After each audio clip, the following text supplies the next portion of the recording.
What's up everyone, Brad here, and today I'll be forging up a little everyday carry size knife using the same 205 layer Damascus that I forged up in last week's video for the neck knife. This knife will be the first of mine to ship to Norway. I am so grateful to be able to send knives around the world, and I thank you all so much for the support that you've shown myself and my company. I was so happy with the Damascus pattern results on last week's neck knife, but I've got something up my sleeve to make today's pattern just a little bit better. Let's get to work.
I've got this blade all profiled, the pinholes are drilled, and the bevels are ground. It's time to get this thing stamped, normalized, quenched, and tempered. It's back over to the forge.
So I made this little hand sanding and polishing jig out of some gas pipe. I just crushed this on the hydraulic press and then glued a little piece of rubber on there. And this is just working great. It's a lot better than using a little piece of wood or even your fingers to hand sand a blade. I got this idea from a video on Kyle Royer's YouTube channel. He's a very talented master bladesmith in the ABS, and there's a lot of information to soak up on his channel. I'd suggest you go check it out.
Today I'll be trying something that I haven't attempted in quite some time, and to be quite honest, I haven't really given this a real effort in my past attempts. What I'm gonna try to do today is darken my Damascus using coffee. This is a pretty standard process that a lot of bladesmiths use, and it's just something that I've been very anxious to try to jump back into lately. I was talking to my friend Joe Nipper over at Hawthorne Forge, and he was kind enough to send his coffee darkening recipe my way. Now, he's had some pretty awesome results doing this on his blades, and for those of you who are unfamiliar with his work, I'll be sure to have it linked down below. That way you can see just what I'm talking about.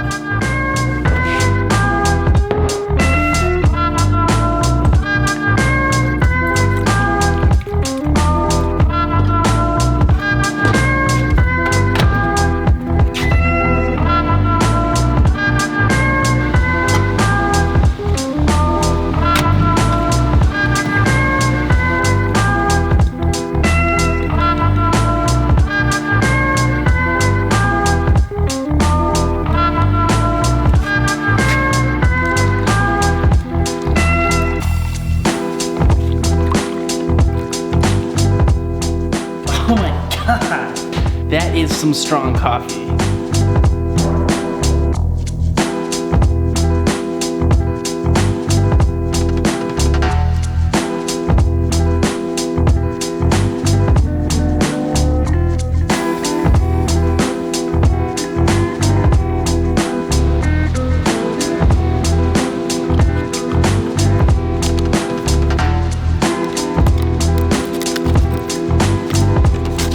Now, Joe told me to use the entire jar of the Nescafe Classico.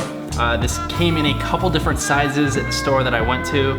I just went with the big one and chose to use the majority of it, so hope I made the right choice there, but I guess we'll see in about 4 minutes. All right, let's take a look at this thing.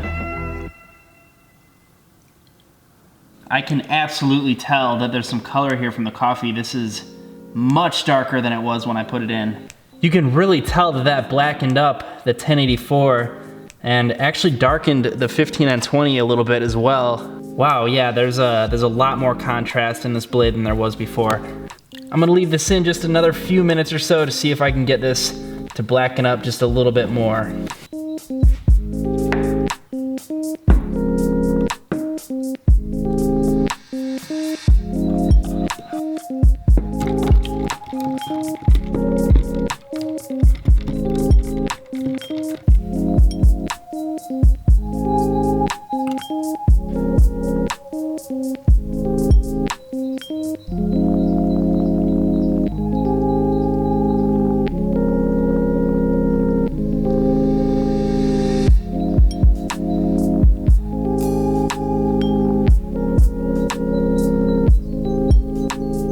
Man, I could not be happier with these results. I just love the way this looks. There's so much more contrast in the Damascus. It darkened up that 1084 real nice. And I've noticed that it's slightly yellowed a little bit of the 15N20, but I really like the way it looks. It's almost like a gold on black kind of a contrast. Joe, I can't thank you enough for sharing your techniques with me. This is a game changer. I can't wait to start experimenting with this more. Well, thank you all so much for watching this video. Stay tuned for part 2 where I throw a handle on this blade and get it finished up. Don't forget to like and subscribe, leave any comments down below, and I'll see you in the next video.